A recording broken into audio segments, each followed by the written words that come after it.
तो कभी बड़े कार्यक्रम नहीं होते थे। मैंने यहाँ के युवाओं से कहा कि भाई हम लोगों को भी, क्योंकि 1857 की जो क्रांति है उसके कारण ही 1947 में आज़ादी मिली, वो पहला आधार था।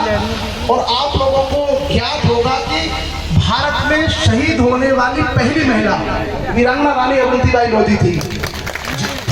लक्ष्मीबाई उसके बाद शहीद हुई थी। 20 मार्च 1858 को प्रथम महिला जिसने देश के लिए बलिदान दिया वो रामगढ़ की महारानी वीरांगना रानी अवंतीबाई लोधी थी। और आप जानते हैं कि देश सिर्फ लोधियों के लिए आजाद नहीं हुआ, हम सबके लिए आजाद हुआ। इसलिए हम सबका दायित्व है कि जो भी महापुरुष किसी भी समाज से संबंधित रहे हो वो हम सबके महापुरुष हैं। उनके त्याग और बलिदान को याद करना हम सबका पावन दायित्व है। भारत को नियंत्रित करने में, इस पर कब्जा करने में, तो डलहौजी ने एक नीति निकाली, उसका नाम था डॉक्ट्रिन ऑफ लैप्स।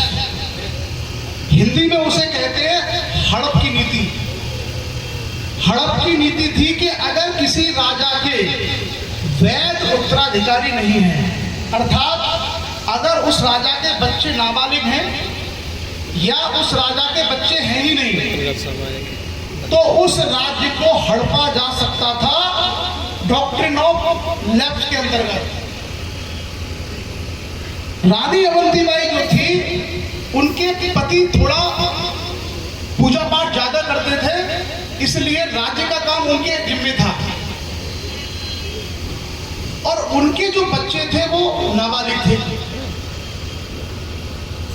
इसी का फायदा उठाते हुए एक अधिकारी नियुक्त किया गया तहसीलदार के रूप में। मंगल पांडे का आपने नाम सुना होगा। मंगल पांडे ने बुरहानपुर में ब्रिटिश सेना के खिलाफ विद्रोह कर दिया था, जिसके बाद उन्हें फांसी दे दी गई थी। 10 मई 1857 को भारतीय सेना के जवानों ने मेरठ से दिल्ली कूच किया और अंग्रेजों के साथ बगावत कर दी। इसी कड़ी में वीरांगना महारानी अवंतीबाई लोधी ने अपने आसपास के सभी राज्यों को निमंत्रण भेजा कि या तो आप लोग अंग्रेजों से संघर्ष में मेरे साथ आइए, और यदि आप ऐसा नहीं करते तो चूड़ियां पहन लीजिए। फाइनली लोगों ने लड़ने का निर्णय लिया और उस लड़ाई में वीरांगना रानी अवंतीबाई ने 2 युद्धों में अंग्रेजों को हराया, लेकिन तीसरी लड़ाई में उन्हें बुरी तरीके से घेर लिया गया। पर उन्होंने अंग्रेजों के हाथों में पकड़े जाने के बजाय अपना बलिदान देना स्वीकार किया।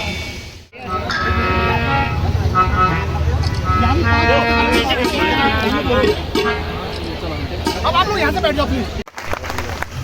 और 48 के 48 गांवों में प्रचार के माध्यम से सूचना पहुंची और लगभग सभी गांव के लोग यहाँ आए हैं। उसके अलावा जो हमारे क्षेत्रीय नागरिक हैं वो किसी भी और मैं यहाँ से निवेदन है कि माला पहनाकर स्वागत करें।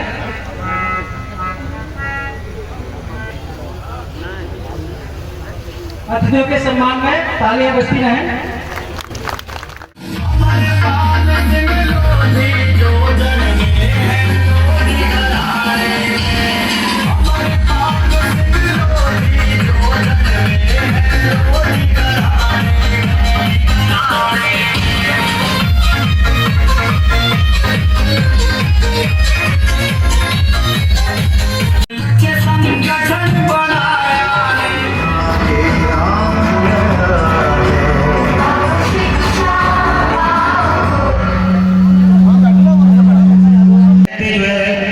चलता रहे और भी हमारे जो भक्तगण हैं गागल में सारे कार्य करते हुए अपने विचारों से अवगत कराएं।